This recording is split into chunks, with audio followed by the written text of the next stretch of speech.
For many fans of the Battlefield series, Battlefield 2042 is a kind of homecoming.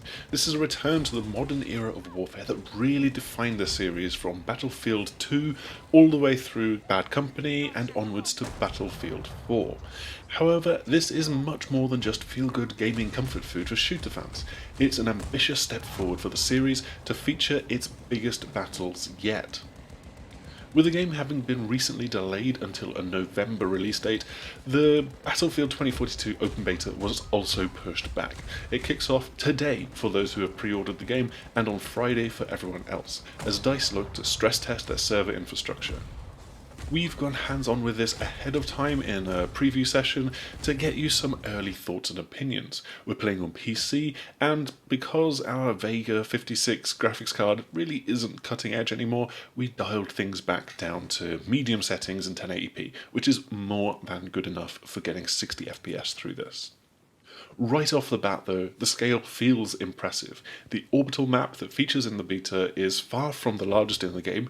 That will be the map called Breakaway, but it still shows off the new multi-point sectors that players will be battling over. This is the map that features the eye-catching rocket and launch sequence. With 128 players, it's a sprawl of 6 sectors that the two sides battle over, but curiously, only 2 of them have this new multi-point design that requires you to take 2 or more capture points in order to take the whole zone. The impression from the Battlefield 2042 announcement was that all of the maps would be built around the multi-point design all the way through, but that's clearly not the case, and DICE explained in a Q&A session after our playtime that it really depends on the map and how multiplayer flows across it, so there's going to be this blend of new and old throughout Battlefield 2042. But there is one thing that it manages to do quite handily, and that is accommodate 128 players, to the point that you might often feel like you're just playing the standard 64-player games on older map sizes. Part of that is down to the nature of the Conquest game mode though. Players will obviously be drawn to different objectives to capture, and you'll be spawning on squad mates, which will help keep little units of players together, but not necessarily the whole army. There will, of course, be various flashpoints across the map as you're fighting, and it was quite impressive at times to see and realise just how many enemies were actually creeping up, for example, the side of the rocket launch site to try and capture it.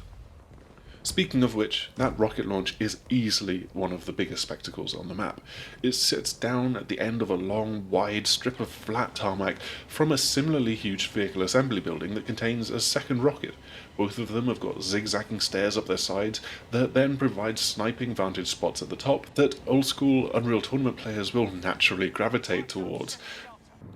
The rocket, though, has a launch sequence that will trigger some point during the match. The alarms will ring out as it prepares to fire off into the sky. Narratively, the Russians are trying to blow it up while the US want to protect it, but really anybody can shoot it up and stop the launch with a huge explosion. It's not as massive a change as Siege of Shanghai in Battlefield 4, but it is a spectacle at least. Similarly spectacular is the lightning-filled tornado that can spawn as a storm front rolls in, slowly moving across the map and snatching at any and every nearby physics object it can. Naturally, everybody in this playtest quickly dash towards it to get lifted up off the ground and then float around it on parachutes. But it can also wreck buildings, pick up vehicles, and even change the flight path of rockets that are fired a little bit too close to it. All in all, there's a lot to like about Orbital's map design and the scale that it offers for 128 players, but it will be interesting to see how it is cropped and scaled down for the 64-player limit on PlayStation 4 and Xbox One. The core gunplay of this game is nice and snappy, responsive, but with enough heft to it that will probably help satisfy Battlefield 4 players. The assault rifles and LMGs will be the natural go-to weapons, I feel, both of which are good for those kind of mid-range encounters, and with the quick plus menu letting you swap out barrels, magazines, scopes and hand grips on the fly if you are switching from an outdoors area to an enclosed close quarters encounter. The DMR, sniper rifle and SMG are going to be a bit more specialised, but I'm sure plenty of people will adapt to using them in those different situations. It's the standard kind of trade-off that you will see throughout Battlefield, and there will always be complaints about some weapons being OP or whatever. Where I feel Battlefield 2042 can really do more is in justifying the new character specialists. The beta gives us a narrowed view into what these offer, with just 4 of the 10 specialists that will appear at launch being available to play as and test out here. These pretty much map to the 4 classes that have become relatively standard for the Battlefield series, each with a particular ability that you would expect. The real thing that undercuts this, though, is that any of these specialists can use any gun. Any of the class-oriented abilities, like health packs and recon grenades, can also be used by Boris, who's like the heavy support, and Casper, the sniper. Obviously, if you're more oriented towards being a healer, then you will lean towards a character like Maria, but there's nothing to stop you from grabbing a sniper rifle and using this character to keep yourself and your fellow snipers topped up with health when you're camping at the top of an outlook. The shift towards specialists is one that can hopefully feel a bit more meaningful for the full game. Of the 4 of them, they have varying utility, I feel. Boris's automated turret will help if you're aiming to be stationary and defending a point, which I typically wasn't while playing for this 3-hour session, while Casper's motion sensor can be rather useful in tight confines, and not just when keeping an eye out for people that are trying to sneak up on your sniping nest. Webster's grappling hook is pretty great for getting up onto rooftops, and then you've got Maria's Surette pistol, which feels pretty essential because it allows you to revive allies at range.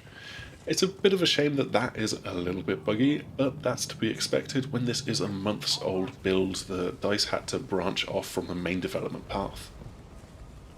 Another element that I feel ends up in a bit of a no man's land is the new equipment call-in feature, letting you whip out this in-game tablet and then call in various vehicles and support units. If you need a tank to take a control point, want to get across the map in a futuristic version of a Hummer, want a robot dog to run by your side and pepper enemies with bullets, well, you can just get it delivered directly to your location. Not even your door, just wherever you're stood right there. What's curious is that there's no prerequisites to using this. There's no kill streaks or points that you need to earn to trade in as you had in previous games. You can call in that support at any time. But there are still limits, and relatively strict ones, considering that there are up to 63 other people on your team that will want to be using them. Just a couple of tanks, a few armed personnel characters, and a trio of those exceedingly cool robot war dogs can be called in for your side. It doesn't guarantee you the kinds of mobility to shift from sector to sector in a hurry, though I'm sure that when you get to the larger maps, then DICE will free this system up a little bit and let you call in more vehicles. Even without this, there are plenty of vehicles dotted around that you can just hop into and drive from place to place. One thing that I feel is definitely going to be divisive, especially off the back of this beta, is the inclusion of AI enemies to backfill servers up to capacity. There can be up to 64 bots that can be added to a map, so even if you're the only human player on a server, then you will absolutely have something to shoot at. But they will be filtered out as the servers then start to get closer to that 128 player limit. They're not particularly satisfying enemies to fight though, perhaps leaning in design closer to the kind of cannon fodder that you find in Titanfall, rather than having an arena shooter AI that's on the highest difficulty and will just snap to and shoot you dead in an instant. But personally, I think that they're a necessary evil for this game, and they can at least get you halfway to feeling like you're not completely alone in a match. When you're closer to 64 human and AI players on a map compared to 128, Orbital really does feel quite a bit more empty. So Battlefield 2042 does have all of the right ingredients to be a defining new entry in this long-running shooter series, taking those foundations that have been the hallmark of the Battlefield games over the last 2 decades and really expanding them to create the biggest battles yet. The open beta gives us a bit of a glimpse of what's potentially going to come, the size of the map and the battles particularly impressing here, but there's still some elements and new ideas that I think that will really need to prove themselves when the game releases on the 19th of November. If you want to try out the Battlefield 2042 beta for yourself, then you can do this in 2 ways. If you pre-order the game, then you get access today, the 6th of October, but then on the 8th of October, Friday, DICE will be opening the gates to anybody with a games console or PC that wants to try it out. Make sure to dive in then and try to preload the game, because you will just have 48 hours until the end of the next day in order to try it out. Hopefully you've enjoyed this video, and you should make sure to like, subscribe, share, click the bell icon, all of the usual YouTube things, and also come and visit us over on the 6thaxis.com. Hopefully we will see you again soon. Goodbye!